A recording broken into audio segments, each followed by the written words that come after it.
عيس مني لو ينجي ولي إبليس إذ ناديته بياوني عيس مني. Nous allons découvrir ensemble la ville sainte de Touba au Sénégal, en Afrique de l'Ouest. Touba, l'arbre sacré du paradis, fondé par Cheikh Ahmadou Bamba.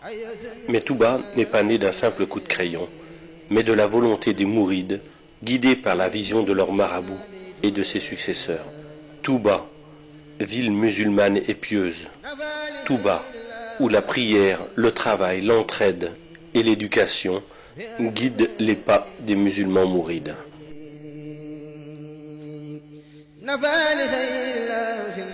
Cheikh Ahmad ibn Muhammad ibn Habiballah, plus connu sous le nom de Cheikh Ahmadou Bamba, aussi surnommé Khadim Rasoul, le serviteur du prophète Mohammed. Il est né à Mbaké Baol, un village créé par son arrière-grand-père, Maharam Baké. Son père, Mammor Antassali, était un grand érudit, un maître coranique et jurisconsulte réputé. Lui enseigna le Coran qu'il maîtrisa très jeune. Sa mère, Sorna Mam Diarra Bousso, reconnue comme une sainte, était surnommée Diaratullah, la proche de Dieu. Elle accomplissait avec dévouement et constance ses devoirs religieux et familiaux. En 1883, à Mbeke Kayor, le père de Cheikh Ahmadou Bamba quitta ce monde. Alors, toute forme de requête affluèrent de la part des rois pour faire du Cheikh un conseiller et magistrat. Cheikh Ahmadou Bamba refusa et déclara: « Le service que je rends au prophète m'interdit d'être au service des rois pour leur largesse. » Il disait aussi: « J'ai remis mes brides éternellement entre les mains de Ahmad pour adorer Dieu. » Et il fonda le mouridisme, ou la voie de l'imitation du prophète. En 1888, il fonde le village de Touba, dans un lieu austère et retiré. De plus en plus de monde vint vers lui, mais les colonisateurs de l'époque ne voyaient pas les attroupements d'un bon œil. Ils arrêtèrent Cheikh Ahmadou Bamba le 10 août 1895 à Diewol, et à Saint-Louis, les colons décidèrent de son départ en exil.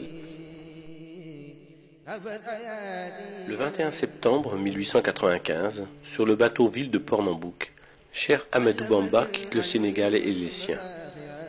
Il arriva à Libreville, où il passa 3 mois. Puis il est envoyé dans des contrées austères, où règnent les moustiques et les maladies, au sud du Gabon, à Mayomba, où il déclara ceci: « Ô océan de Mayomba, témoigne que je suis l'esclave de celui qui pardonne les péchés, et que je demeure le serviteur de l'élu. » Il y passa 5 ans avec des militaires et des prêtres. Ce sera plus à l'intérieur du pays, à Lambaréné, où il passera encore 2 longues années avant de revenir au Sénégal. De retour au Sénégal, le cheikh poursuivit l'éducation de ses disciples à Darou Marnane. Mais le nombre de ses adeptes ne cessait de croître. La mouridia prit une ampleur spectaculaire et demeura une source d'inquiétude pour les colonisateurs qui se sentaient menacés. C'est alors que le colonisateur décida de l'exiler 5 ans en Mauritanie, où se trouvait un grand érudit, Cheikh Sidia Baba. Et le cheikh déclara ceci: « Je ne fonde pas mes espoirs sur le soutien d'un ami, ni ne crains l'agression d'un ennemi. Je suis entièrement confié à Dieu. »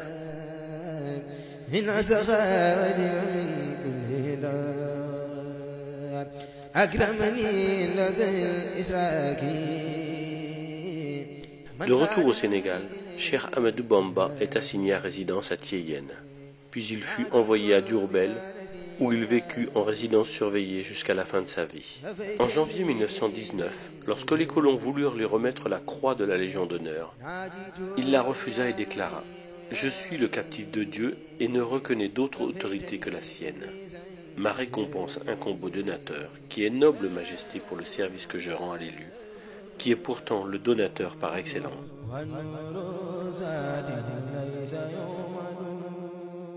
En novembre 1925, Cheikh Ahmadou Bamba demande aux autorités coloniales une autorisation de construire une mosquée à Touba.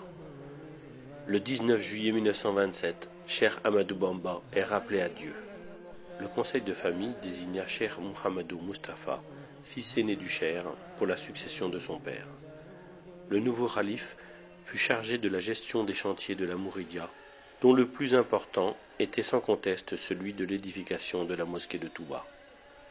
Pour mener à bien cette lourde tâche, son père avait loué les services d'un administrateur, en l'occurrence M. Tahiri, commandant du cercle de Thiès. M. Tahiri dilapida les fonds qui lui avaient été confiés. C'est alors que Cheikh Moustapha Mbacké décida de reprendre à son compte les travaux, mais il fut confronté à l'acheminement du matériel de construction. En effet, le matériel lourd ne pouvant se porter à tête d'homme ni à dos d'animal. La construction du chemin de fer était devenue un impératif pour la communauté mouride. 1500 hommes furent mobilisés pour réaliser 50 km de voies ferrées. Et en mars 1931, les trains pouvaient arriver à Touba. Ainsi, les travaux de la grande mosquée se sont déroulés sans arrêt de 1932 à 1939. Mais la Seconde Guerre mondiale éclata et le 1er septembre 1939, Cheikh Moustapha fit arrêter les travaux. La mosquée avait pris de la hauteur, les esquisses des minarets étaient sorties. 3000 hommes marchaient à pied pour acheminer les pierres de la carrière de Ndok. En 1945, Cheikh Moustapha s'éteignit à Touba, laissant derrière lui une communauté meurtrie mais très soudée. En 1949, les travaux reprirent, et les Mourides sont ainsi parvenus à ériger la grande mosquée dans un impressionnant travail de fourmi qui actuellement leur vaut cette hargne, cette bravoure, ce sens de la générosité et du sacrifice, mais aussi de l'efficacité dans le travail. La mosquée fut inaugurée par Cheikh Mohamed Fadel Mbacké, alors deuxième khalife. La ville de Touba est devenue aujourd'hui une grande cité religieuse. Dans la vision de Cheikh Ahmadou Bamba, Touba devrait réunir les conditions idéales pour répondre aux besoins nécessaires aussi bien de la vie spirituelle que de la vie temporelle. Alors, animé par sa conviction que seul Dieu pouvait lui accorder sa faveur de venir à Touba, il s'est adressé à lui sous forme de prière, et c'est uniquement à ce sujet qu'il a écrit son livre intitulé Matlaboul Fawzeyni, c'est-à-dire Quête de la double réussite. Il adressa à Dieu ses prières qui se réalisèrent, où il disait « Absous les volontaires qui ont bâti l'édifice si élevé de ma demeure, la cité bénite de Touba, de leurs péchés du passé et de l'avenir.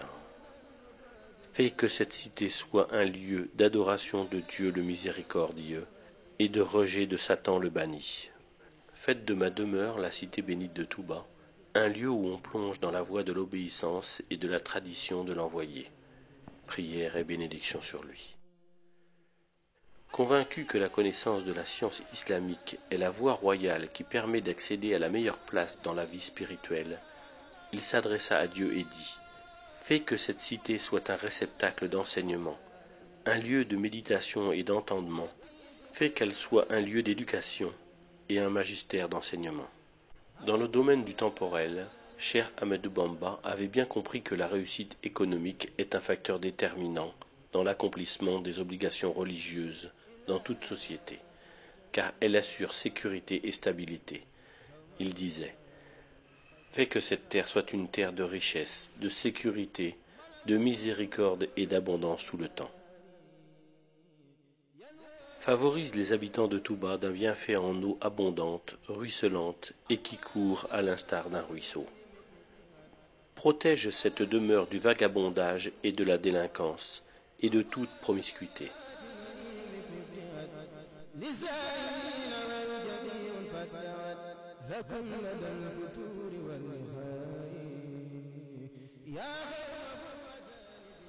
À Touba, l'alcool et toutes sortes de drogues, ainsi que l'indécence, sont interdits.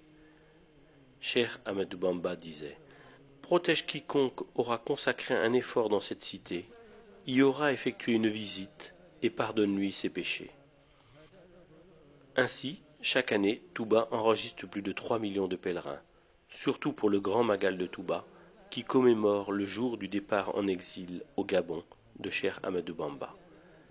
Le Grand Magal est une action de grâce. Cheikh Ahmadou Bamba disait Quiconque te rend visite pour solliciter tes biens, comble-le de faveur et de bonté si tu es riche. Mais ne thésaurise jamais ta fortune par crainte de pauvreté. C'est Allah le Très-Haut qui t'a offert cette richesse. Si tu la dépenses délibérément pour son amour, il te restituera tout ce que tu auras dépensé. Pour la lecture du Saint-Coran, Cheikh Ahmadou Bamba disait « Quiconque veut parvenir à proximité d'Allah doit lire le Coran sans jamais l'abandonner. Celui qui veut, dis-je, obtenir l'agrément d'Allah doit lire et méditer le Coran. » Masalik. Et pour l'éducation coranique, de nombreuses écoles, aussi bien à Touba que dans le monde entier, ont été bâties et prochainement, une université verra le jour.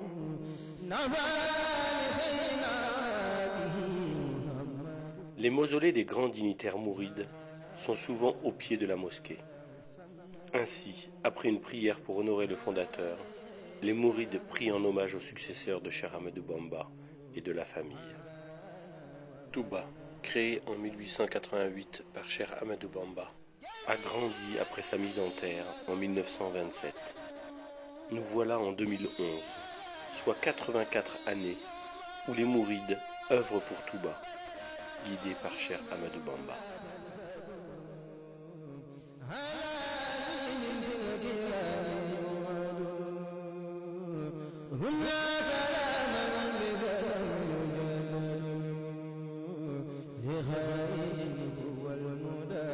أمجد يا الله